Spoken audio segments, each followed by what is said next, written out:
Oh, good evening, good evening, good evening. For all of you that saying I'm late, I'm actually 1 minute early because I nudged the stream back to 1:15. So there you go. Lee Gunner in the mud, and he's early. It's all good. The skin's glowing because of the mud. And this is going to be a regular Tuesday slot now, not Mondays. So make sure you pencil that in your diaries. Every Tuesday, 5 p.m. Me and Rance will be here. Rance, what are you saying, man? How you been? I'm good, my bro. I'm good, my bro. Not long in from the gym, bruv. You know what I'm saying, man? Got to keep the routine up.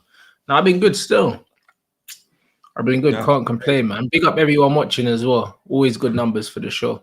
Yeah, always. This show on both channels absolutely bangs, and the chat's hilarious. One thing I want to say as well, big up to YouTube as well, because you can now donate to my channel and make me profit some more off of losses or wins or any other show. You can actually donate after the stream ends. There's an option called thanks. Offline now. Yeah, so you can do that as well on this channel. So that'll upset Top Gooners a little bit more, but big up YouTube. Let's start with your game last night. Viva Ronaldo, nearly in 18 gold offside. But I knew he'd get one though. I was like, if he doesn't get one, bro, I told bro he's gonna kill someone because he was fuming. Do you know what I mean? To be fair, the keeper had a mare for that anyway. Do you know what I mean? Yeah. So like the keeper would have been so relieved, man, because it was straight at him. But yeah, bro, good performance from him yesterday. One of his best performances, probably the Man United shirt, and it wasn't a great performance, but I mean he looked well up for it, you know, like that. Like I think people were overhyping the performance, but anything he does, it's not just him. Anything Messi does, anything KDB, there's certain players, their PR so good, yeah. They do something decent and everyone goes on like it's amazing, isn't it? He had a decent game yesterday. Do you know what I mean? It's just one of them ones where like he's 2 away from 20 now. Do you know what I mean? Scored a penalty yesterday. And yeah, man, he had little glimpses of some good stuff in the game, bruv. So I don't know. It was a good game to watch. Probably one of our better games. I was just going to say, I thought that was one of his best performances this season. And one of yours. I think his best performance this season was probably against you lot, like against Arsenal. Do you know what I mean? And that's it. To be fair, I can't really remember too many performances this season where I've actually thought that he's actually played well. Like, forget the goals, innit? I think the Arsenal game he played well. I'd say in the last 4 games, he's probably given us 4 of his best performances this season. Like, do you know what I mean? As soon as Man United started playing 1 game a week, you can see like the level of his performances. Maybe not in terms of like, not in terms of quality, but in terms of like his energy, bro. He looks like he's more up for it, more enthusiastic. I think 2-3 games a week, he just can't do that, bro. And that's not his fault, innit? But I'd say in the last 3 to 4 weeks, this is probably the most consistently he's played at a decent level, innit? At a decent level. And I think he scored. This would be one of the first times he scored in like 3 or 4 consecutive games because he wasn't doing that before. So I think that's down to him playing less football. Oh, 100%. 100%. He's probably got one eye on that golden boot as well because he ain't far behind Salah. Yeah, he's far enough behind Salah. Like 4's a lot, bruv. Like Liverpool, Salah will score another goal, bro. Ronaldo's not scoring 5. You've only got 2 left. You've only got 2 games left. Ronaldo's not scoring 4 goals in the next 2 games. He's not. We got Crystal Palace away. We'll probably lose that. I'm not gonna lie. So it's one of them ones where I think he's not catching Mo Salah, and Son's ahead of him now as well. And I don't think Son's finished scoring. Son's hit a nice bit of form, but all in all, do you know what I mean? If you're a Ronaldo fan, do you know what I mean? You have to say that it's been a decent season, numbers wise, for sure. Do you think the fact that the pressure's off as well? Yeah, Yasin, spot on. He started performing when the season's done, but that's because he's playing 1 game a week. Do you know what I mean? So I don't think it's anything to do with pressure, Lee. You know what the thing is with football, and I said on Bants Sports Ooze and probably didn't elaborate as much, but the same thing goes for Paul Pogba. Like Paul Pogba's on 9 Premier League assists. He was on 7 4 games into the season. And he's still in the top 4 for assists in the Premier League. Like, numbers can paint a picture, with no context. Like, if you look at that right now, and you don't know that Paul Pogba has been injured for about 4 months, and you don't know that he's been playing in DM and all these other things, you'd look at 9 Premier League assists and think he's had a good season if you didn't watch it. Do you know what I'm saying? If you didn't watch football. But the problem with football is, like anyone that has any bit of understanding of how the game of football works, they would know that Pogba, this is probably Pogba's worst season in a Man United shirt, because one, he's played the least amount of football, but also he's played all over the place. Ollie had him playing right wing. He played right wing, left wing, in the double pivot. He played in the 10. He's even played lone striker under fucking Ralph at one point. Like, he's played everywhere. So this is probably his worst season in a Man United shirt, yeah, performance-wise. And yet he's still our top assister. Do you know what I mean? And when you compare that to, yeah, and then when you compare that to Ronaldo's 18 goals, yeah, you got a hat-trick against Norwich, a hat-trick against Tottenham, 2 goals in his first game against Newcastle, I think 2 games against you lot. That's already 10 goals, bruv. And that's 4 games I've named. Do you know what I mean? So if you scored 10 goals in 4 games, bro, man's played over 30 games. So it's one of them ones where when you actually contextualize, yeah, how many good performances that we've got from him in the time that he's actually scored those goals, you could argue even in the games where he was scoring 2 goals, he wasn't playing well. His average level of performance this season has been below average, but he scored goals in bunches, innit? And that's why the numbers are very deceptive. So on paper, it looks like he's had a great season. But when you actually look at the performances in isolation, they haven't been amazing, innit? I think we're seeing him play his best football now in the last 4 weeks. Yeah, to be fair, he was very good against us. Yeah, very good. And he was. I think that was his best performance. And then yesterday, like you said, the energy level just looks like it's up. But I think it weren't just him where the energy level was up. It was everyone. Yeah, I thought Mata played well yesterday as well. I thought he was brilliant. He was our best player on the pitch, Mata, for sure. And it's mad, isn't it? Because like that it is underestimated that when you are playing 3 games in a week, how much it does actually take out of a player, especially at this point of the season as well, where you've been doing it all season. Yeah, and then you have you get knocked out of every competition. You've got the league left. Yeah, and all of a sudden the players look a little bit healthier, a little bit fitter. Yeah, they're running a little bit further. Yeah, all of a sudden they're pressing. Yeah, and they're pressing collectively. There's no arguments on the pitch, and all of a sudden you're thinking, well, why? But then when you're playing Saturday, Wednesday, Sunday, doing that consistently, it does catch up on you. But that comes back down to the quality of your squad as well at the same time. Because if you had a quality squad, it does, then you wouldn't be looking like that when you're in 3 competitions. Yeah, because you could rotate players, but because you've got an average squad, or some of the players are way below average, to be fair, you have to play your better players. Yeah, and eventually it catches up. We have it at times with Bukayo Saka. Yeah, like Bukayo Saka sometimes looks like the energy's just been sapped out of the geezer. Yeah, and albeit we've only been in 1 competition pretty much, it's because of the age of that kid being asked to play 90 minutes every single week.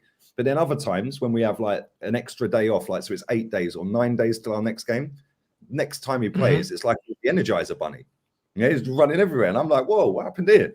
But no, it does matter, bro. And that's why you get a lot of teams that they don't get European football. And bruv, like look at Chelsea. I think one year they didn't get European football and they ended up winning the league or something like that, bro. Like it happens. Yeah. Conte, and the Conte, bro, 1 game a week. Even Arsenal, bro, you lot have benefited from playing 1 game a week for the majority of the season. Don't get it twisted. If these kids were playing 3 games a week, you lot wouldn't be in the top 4 race.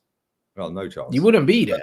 Do you know what I mean? So what we do in the summer, because I feel like we need 6 or 7 players to compete on all fronts at least. And even you do to compete on all fronts. You need a squad, bro. You need 2 players for each position, and this is the thing. Like the problem with football nowadays is that people don't care about context. Like people don't care about it. You know, like people only care about the numbers, innit? They don't really care about the context behind the numbers. And the fact that Arsenal are where they are has a lot to do with the amount of games that you've had to play. And the fact he got the games that you've had to play. 3rd round straight away, Nottingham Forest knockout. Yeah, no European competition. But that's what I'm saying. And another season, that would have probably got man sacked. And this is exactly what it is with football, man. I think people pick and choose, how they want to interpret stats. That's why I'd rather just not look at them and just watch the game, innit? Because what's the man said? Stats ruin football. Yeah, 100%, bro. Because like even someone like say a Mo Salah, I'm not a big fan of Mo Salah, innit? Because every time I watch him, he stinks. But he gets numbers, innit? And he's the top goal scorer in the Premier League right now. He's a top assister in the Premier League right now. He's not the best player in the Premier League, but he's top of both of those stats. And I think he even went like 8 or 9 games without scoring. Like in 2021, I believe he's hardly scored any goals. He scored most of his goals in the first half of the he scored most of his goals last year. But with credit to him, yeah, compared to Ronaldo, he's got 12 assists or 13 assists. Ronaldo's only got 3. Do you know what I mean? So at least when Mo Salah's not scoring goals, he's putting some on a plate for someone else. Yeah. So do you know what I mean? So at least you can say, you know what, he's contributing. Look at Aubameyang. The reason why I've never rated him that highly is because when he's not scoring, he's scratching his ass, bro. He's not doing anything. Do you know what I mean? Like he doesn't make the players around him better. He doesn't contribute to the team. And having a player that scores goals, yeah, but when he's not scoring goals, he's a liability. That is no way to build a successful football team. There's no way to do it. Karim Benzema's on 9 assists this season at Real Madrid. And man's talking about Ballon d'Or. The guy's on 9 assists, bro. And he's scoring goals. Lacazette even is on like 9 assists. Freaking Antonio's on fucking 8 assists for West Ham, but my striker's on 3. Do you know what I'm saying? And people wonder why I want more. Do you know what I'm saying? It's like you need more. Like strikers have the most touches of the ball in the most dangerous areas on the pitch. So they should have loads of assists. Son's got about 10. Do you know what I'm saying? All these men that are touching the ball. Yeah, all the guys that are touching the ball multiple times in the final third should have all the assists. They should have all of them, because if you're not scoring yourself, you should be dishing them on the plate for other people. So it's one of them ones where in the modern game, the way systems are, yeah, your strikers, your forward players should be getting double figures assists in the season. They should be. You know what I mean? And you're seeing it with Salah, you're seeing it with Son, you're seeing it with Harry Kane. Do you know what I mean? You're seeing it with all these players, bro. There's no reason why players like Mikel Antonio and that should have more assists than a Man United attacker, bro. That shouldn't really be happening, bro. It's West Ham, innit? Yeah, 100%. So it is what it is. Even fucking Ivan Toney's got more assists as well. Ivan Toney, bro. Like, man, have to scroll 2 pages to find Ronaldo on the assist page. And this is what I mean about players making other players better, innit?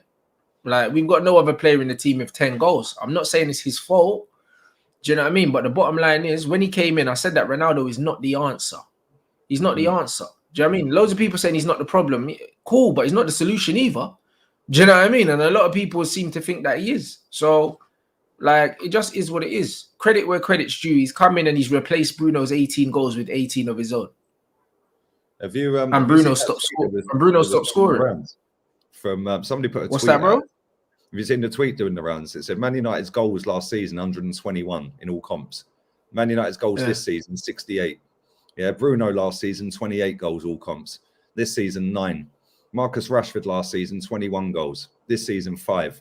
Cavani 17 last season. This season 2. Man United last season Premier League runners up. Man United currently out of the Champions League spots. Yeah, it said last season United played as a team and every player had an important role. This season their job is to feed Ronaldo.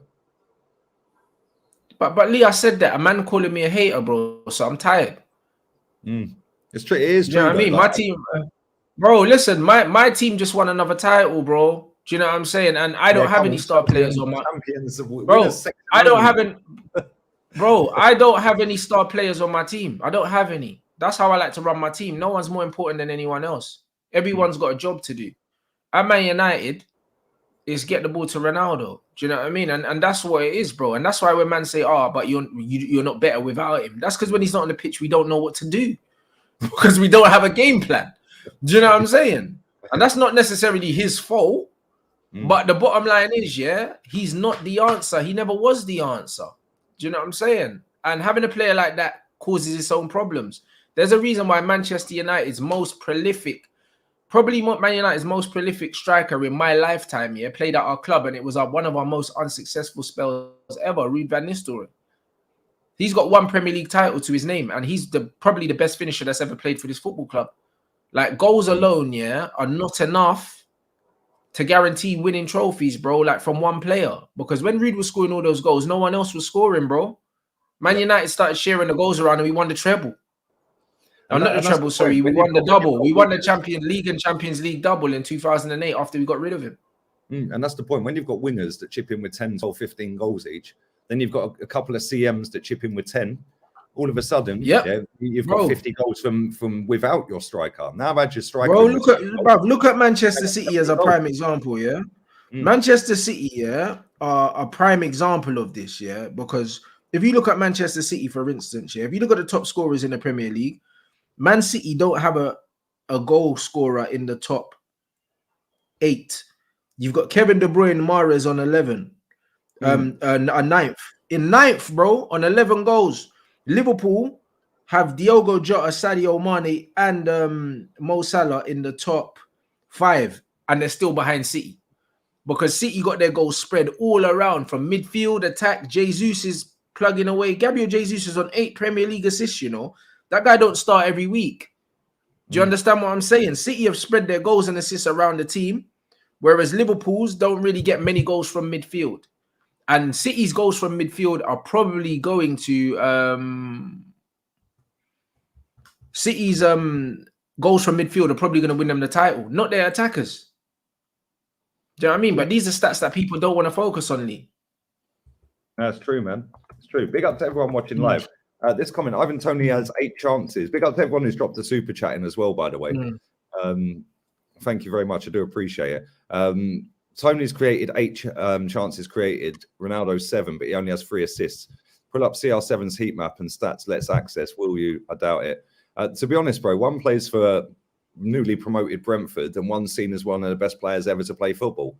Do you know what I mean? Well, exactly, bruv. And not only that, Lee, bruv, everyone knows that chance created stat is a piece of shit, because chance created is literally a pass before a shot, bro. Like, quality of chance doesn't mean shit. Do you know what I mean? Like, it doesn't mean nothing, bro. Do you know what I mean? Because even one of Ronaldo's assists, bro, like, he miscontrolled the ball and someone scored. Like, yeah, bounced off. Do you know what I mean? So yeah, so nobody cares about chance created, bro. And also heat maps. What's heat maps got to do with anything, bro? Like, at one point in the season, he was recorded as the player that ran the least and done the least amount of presses in the whole league, bro. So what are you talking about? Like, bro, like, these man can pull stats out their ass till the cows come home, bro. Do you know what I mean? Most of the men that are watching football do not understand what they're watching. That's why I don't argue with people about football. It's pointless.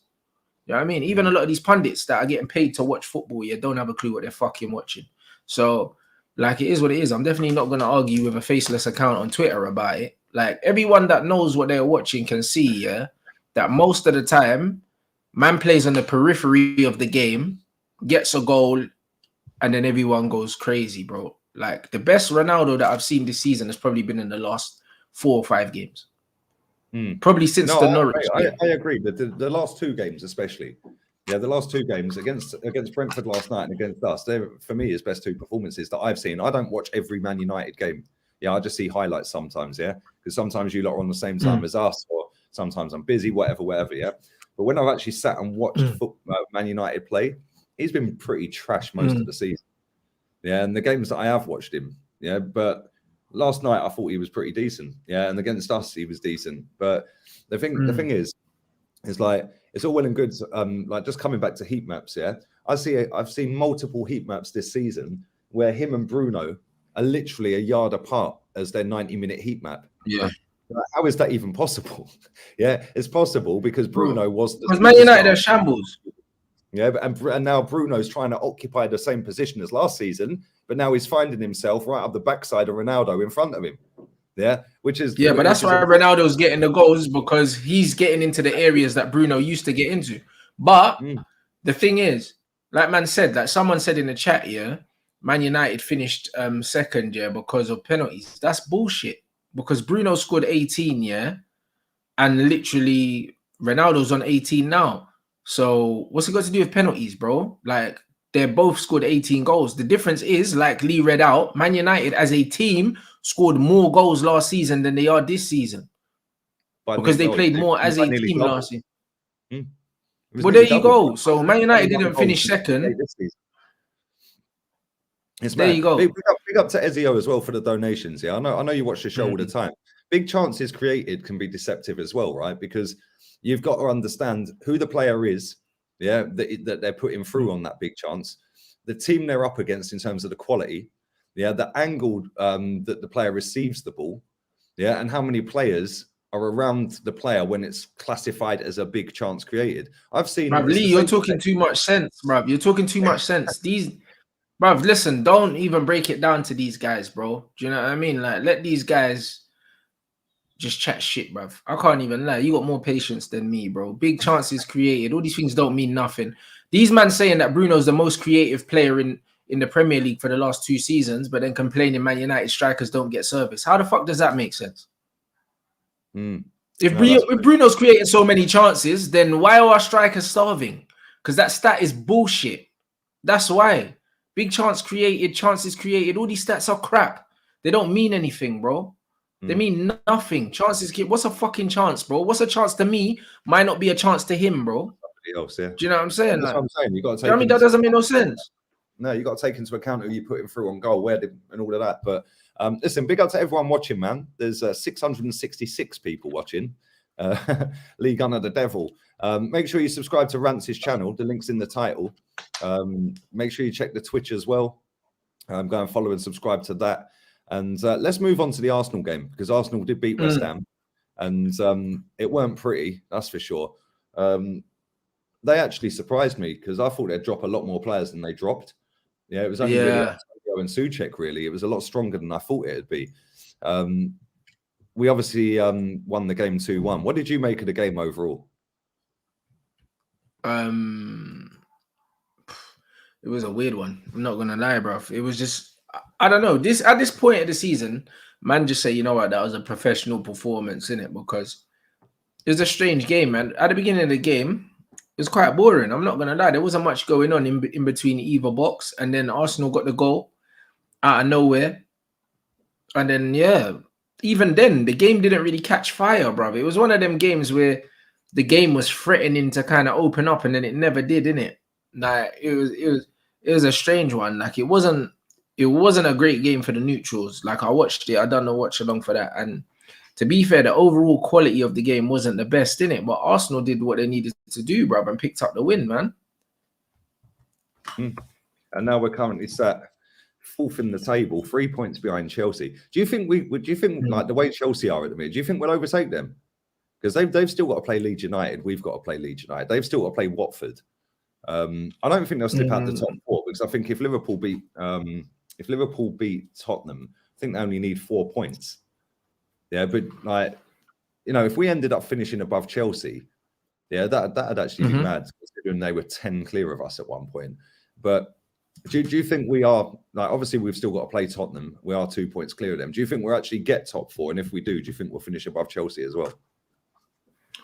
I don't know if you'll get top 4. It would depend very much on what happens in the Tottenham-Liverpool game. I think if Tottenham get a point off Liverpool, I think you lot are under pressure. Do you know what I mean? Because then I think you'd have to go to Tottenham and win, and I don't think you will. So I think as much as it's technically in Arsenal's hands, I still feel like Arsenal will drop points between now and the end of the season. I don't see them getting 3 against Tottenham, and I see that Newcastle game as a potential banana skin as well, bro. Like, a lot of people think it's going to be an easy game, but bro, Liverpool just got past them the other day. Like, they're playing with a lot of confidence at the moment. I don't think Newcastle game is a foregone conclusion. Is it at home or away? Well, I don't know. I can't lie. But the Tottenham-Liverpool is at Anfield. We're playing Leeds at home. Yeah, I know. Chelsea's next game, I have no idea. Let's have a look. Let's have a look at their fixtures. Let's have a look. Chelsea Wolves is the next game. Chelsea are at home to Wolves on Saturday. Yeah, then after that, they've got. It's Newcastle away, bro. Like, Newcastle away is not an easy game for Arsenal. See, Chelsea's fixtures are not easy, you know. Yeah, like Wolves. I know Wolves have been panned 3 games in a row, but then they've got Leeds away. Yeah, then they've got to play Leicester, then Watford. Yeah, Newcastle away. It is away. Yeah, I thought it was at home, but it's not. It's away. Yeah, that's not an easy game, mate. Yeah, like, and this is the thing. We've still got to play Everton as well, last day of the season. Yeah. And they're fighting for their life, bro. So you don't know what Everton's going to turn up in. Yeah, Leeds as well. They're fighting for their lives. We got them on Saturday.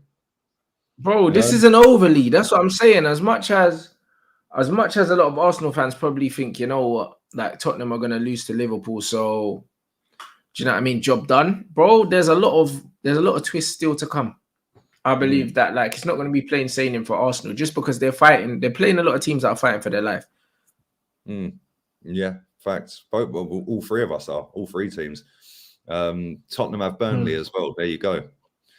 No, that's not going to be an easy game either. And this is the thing. When them teams are scrapping and battling, man, they're going to make it tough, physical, tight. You know, you're going to have to really work hard that day to go and beat them teams. So ultimately, the quality normally does shine through. But I wouldn't be surprised if Tottenham didn't beat Burnley, or if we didn't beat Everton, for example. Do you know what I mean? But yeah, it's that, and Leeds as well. You know, they're not easy games, are they? Even though on paper they should be. You know, when these teams are scrapping, and all three of them are literally within 2 points of each other. So yeah, they're all battling. But we are going to wrap this up in about 10 minutes, people. Yeah, it's only a short one today. Before we do that, make sure you all of them guys know one win can literally completely change like the trajectory of their season. They all know that. So they're going to be literally throwing everything at these games, man. So it depends on how you catch them. And then that's it. Look, I don't think Everton have got a game in hand actually over Leeds and Burnley. If they win that game in hand, they go above both by 1 point. So let's have a look at Everton's fixtures. Everton's next game is Leicester on Sunday away. Then they got Watford. Then they got Brentford. Then they got Palace and Arsenal. That ain't easy, man. But the fact that they got 3 points against Chelsea, I'm sure they're going to be buzzing their tits off, man. That's going to give them a little bit of confidence now, isn't it? But I know, but Aspie gave them that on a plate, bruv. I'm not going to lie, bro. Aspie gave them that on an absolute plate, and then they got their tails up after that. And Jordan Pickford made some sensational saves in that game as well, bro. They could have easily lost that as well. Like, Pickford was playing out of his skin, bro. So that was probably his best game of the season. Bro, it might be his best game of his career, mate. I'm not going to lie. Facts, absolute facts. Before we wrap this up, we're going to talk for about 10 minutes or so on the Champions League. So obviously there is a game tonight and a game tomorrow. I think everyone's waiting with bated breath for the one tomorrow. This is just like the little this is the starters, really, isn't it? Do you see any kind of upset, or do you think this is a foregone conclusion and Liverpool just stroll straight into the final? Yeah, I think Liverpool will deal with these man tonight. Do you know what I mean? The first leg was far from convincing, but they did what they needed to do. Do you know what I mean? Before the deflected goal from Henderson, it didn't look like there was going to be a goal. The game was horrible. Do you know what I mean? The game was a horrible game, and then I think the game kind of opened up a bit after that goal. And now I think Liverpool have broken their resolve now. I don't think that Villarreal are going to pose any kind of threat. I don't think they're going to pose any kind of threat. I think Liverpool will weigh them down again and probably put another couple goals past them.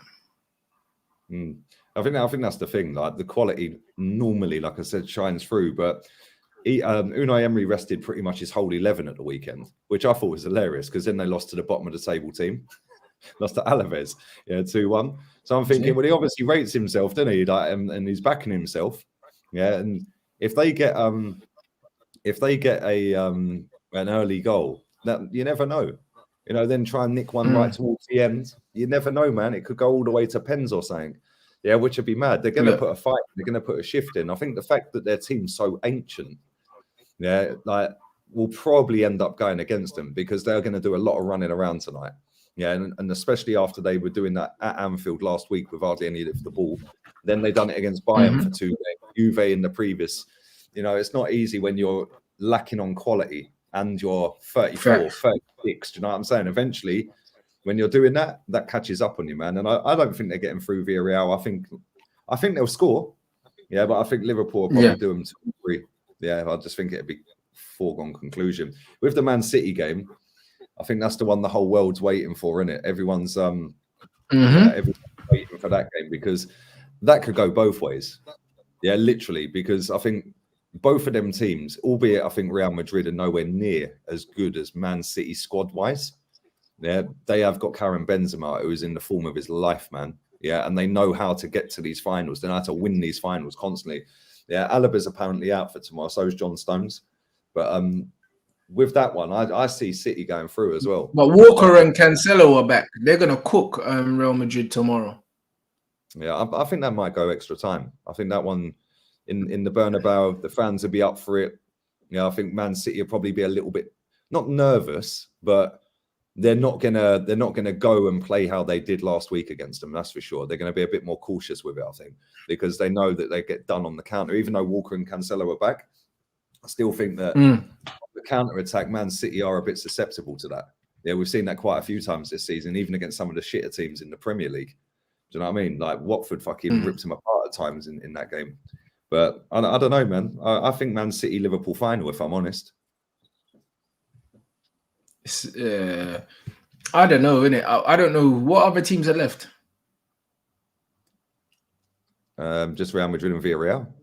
That's it. Well, there you go. Well then easy. Yeah, absolutely. They're the two best teams in the world anyway. It makes sense. Who do you think will win it? If makes sense. Man City. I said it, man. I said Man City to win a Champions League at the start of the season. I'm not changing now. Do you know what I mean? I think that Man City are just a better team. I think Manchester City are the better team. I think, or in a one-off game, Liverpool can definitely beat them, of course. But I just feel like Man City are a better football team. Yeah, no, I totally agree, man. I think they'll win it. Yeah, and then that puts to bed all the people that have said he ain't won it without Messi. Do you know what I mean? It's like that'll just shut everyone up. He needs to win it without Messi, sure. He needs to. Yeah, he does. But this is the thing, like we've seen Pep in competition with Bayern and with Man City. Yeah, he always does something stupid, doesn't he? Like he always changes something and overthinks it at times, yeah, which is why he probably gets labelled with that. Because when you're playing with Messi in your team, you just go bang, Barca, there's the team, Messi. You've obviously got to manage the team in that and make the subs and change tactically certain things throughout the game. But when you've got Messi in the team, you can always score a goal out of nothing. I think sometimes Pep's tinkered a little bit too much. Yeah, and I think so. But you know what? In fairness to Pep Guardiola, bro, like the same with anything in life, innit? When it comes off, everyone calls you a fucking genius. When it doesn't come off, people want to talk shit, innit? You say the same thing about Jorginho's run up for penalties. When he misses, everyone's like, oh, he should stop doing it. When he fucking scores and sends the keeper the wrong way, it looks amazing. Everyone's like, oh, it's a sick run up and that. That's the thing with Pep, yeah. When Pep changes things and it works, everyone's like, oh, he's a genius. When he changes things and it doesn't work, everyone's like, oh, he's overthinking it. Like, bro, like Pep does the same kind of thing all the time. Sometimes it works. Well, most of the time it works. And then the odd time when it doesn't work, people want to talk shit, innit? Like, even when he played Fernandinho at right back, people were like, oh, he shouldn't have played Fernandinho at right back. But then Fernandinho got skinned for the goal, but he also got the assist. And he also got the assist for Foden's goal. And let's be real, I could probably count on one hand and have fingers left how many times he's played right back. Yeah, he was actually pretty decent at right back. Apart from that, he played well, bro, but he got done for the one goal, and then that became the whole narrative of the game, even though he actually played well there. But the one time he got skinned, he ended up playing for it. And that's what I mean about people. Like people can't seem to look past individual moments in football, but this is why they're not managers. Because when you're a football manager or you're a football coach, you can't just look at one moment of the game and think that is the sum of the game, bro. You have to analyze it in much closer detail. And Fernandinho actually played well. And I said it on my stream. I was like, I feel sorry for him, man, because he's actually had a good game, but he's been roasted once. And the way he got roasted will be the talking point of the whole game. Because if that's Kyle Walker at the back at right back or Cancelo, they're not getting ripped like that. Oh, 100%. They're not getting ripped like that, bro. You know what? That's the level. That's the levels that you're at. Yeah, and like when you're in a Champions League semi-final, it is literally one costly error like that. Yeah, look at the amount of goals in that game.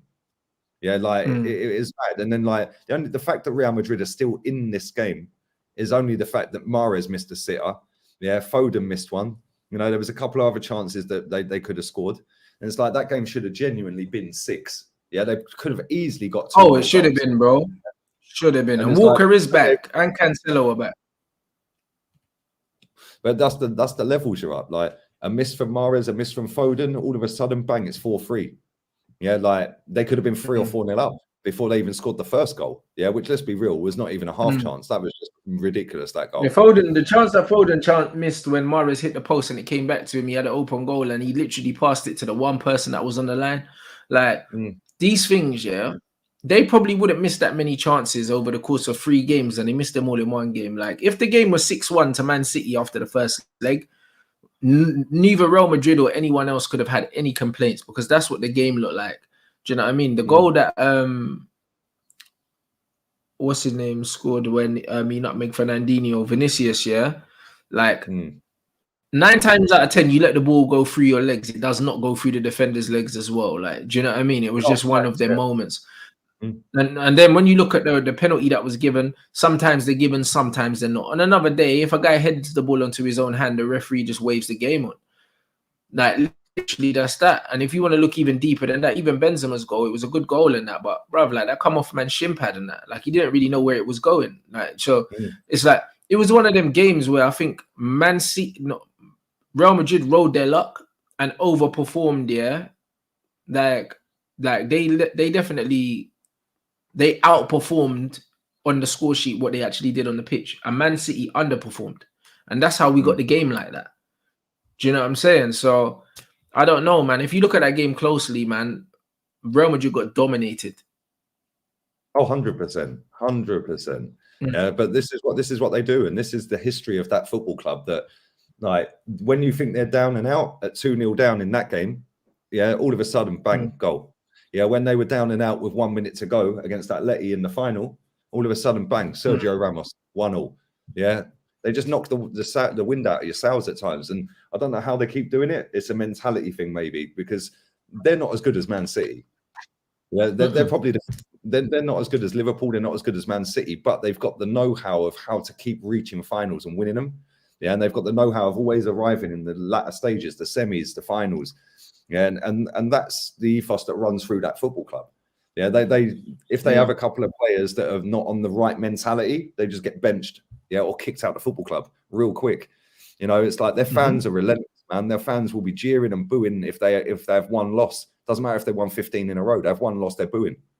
Yeah, they're chasing the players out the ground. Like, you know what I mean? It's mad. It's ruthless. Yeah, bro, listen, yeah.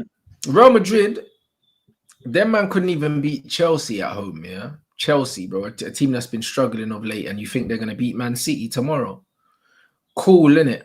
Like, I'd love to see that happen, bro. Do you know what I mean? If it happens, fair play, innit, to Carlo. But I'm not gonna lie. I see Man City making it. I feel like Man City are gonna make an emphatic statement tomorrow. Do you know what I mean? 2 fullbacks back with Walker and Cancelo back. I think they're gonna pepper Real Madrid. I think it could be 3-1, 4-1 tomorrow. I think they're gonna smoke them, bro. Do you know what I mean? Because even Chelsea gave Real Madrid a lifeline. They should have buried them. Mate, like, Kante made a couple mistakes, bro. He fucked it. 28 fucking shots in the Bernabeu. I don't think I've ever seen Real Madrid give up 28 shots against a team ever in that stadium. Yeah, Man City gonna pepper them. Yeah, I think City are beaten, but I wouldn't be surprised. But Walker's back, bro. I don't know why Man is saying Walker's not back, bro. Like, I've seen reports that Walker and Cancelo are both back, bro. That's what I've seen, innit? So when Man is saying Walker's not back, boy, until I see that he's not in the squad tomorrow, as far as I'm concerned, he's back, bro, because that's what I've been reading. Yeah, man. Yeah, listen, it's going to be a good game. I think both games will be good. Yeah, you're going to see 2 different types of games, but we're going to see 3 of the best teams on the planet, and then Villarreal. Yeah, the fact they're even there is just mad in the first place. But well done to them. What you got coming up, man? Champions League watch along tonight. Basketball tonight. You know what I'm saying? Playoffs as well. Do you know what I'm saying? And yeah, bruv, we're just here, man. We're just here. Watch along settings tonight, people. Happy days. Make sure you subscribe to Rancy's channel. He's been popping out videos on that. That one you did about charging fat people. Mate, I was dying this morning watching that. On flights, bro. Bruv, it's got to be done, Lee, bro. Like, even someone in the comments said, like, they got charged like 54 quid or something like that for 3 kilos of luggage over. Like, that's crazy. 54 quid and that. Imagine you're at the airport. You know what I mean? You get charged 54 quid, yeah, for 3 kilos extra in your luggage, bro. And then you've got someone that's 15 kilos overweight getting on and paying the same amount as you for a fucking seat. I'm fuming, bro. It doesn't make sense. It doesn't make no sense, bro. Weight is weight. It don't matter where it's coming from. Do you know what I'm saying? Imagine like someone like you as well that's underweight as well, blood. If you're underweight, yeah, and your bag's overweight, fam, do you know what I mean? It should be the combined weight of you and your fucking bag. You know, like that. But that's what that's what it should be, bro. You understand what I mean, bro? Come on, bro. That's not making no sense, bro. If the combined weight of you and your bag is like 130 kilos, and the combined weight of me and my bag, yeah, is 90 kilos, why the fuck we paying the same amount of money? Do you know what I'm saying, bro? Bro, I'm being real, right, bro? Ryanair and EasyJet's head staff are working this out as we speak, mate. Trust me. Yeah, we're going to see that next summer or this summer. Trust me, that's going to come into action. Bro, it's the truth, bro. Like, listen, I'm tired. Listen, the game is the game, bro. It's facts, though. Do you know what I mean? Because it's mass. Everyone's talking about the environment and all these other things, bro. Anyone that's been in a car that's got 5 people in the whip, bro, and you feel what it does to your suspension. If you got 3 fat people in the back of your car, your suspension's screaming, fam. You know, like that. Burns more petrol. You know, like that. Bruv, listen, we could keep going, bruv. I've been on holiday. I've been on little cruises and that, and you know, you have to get the boat to go to the big boat. We had this fat woman on there, bruv, and my man told the woman to move over to the other side of the boat to balance it out, and then we had to move 2 people over here because she weighed the same weight as 3 people.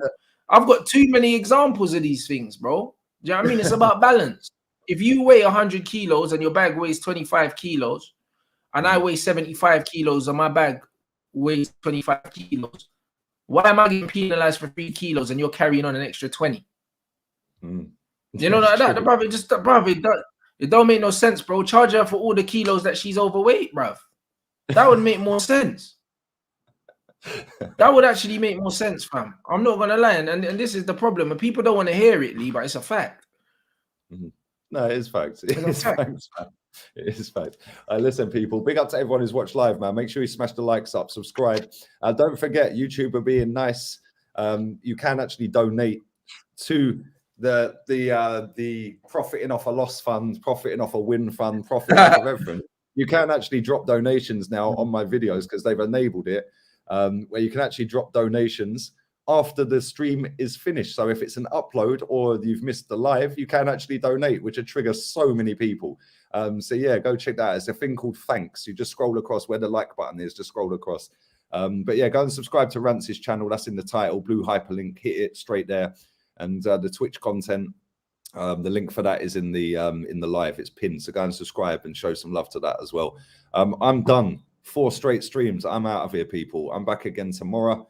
I'll tear her out.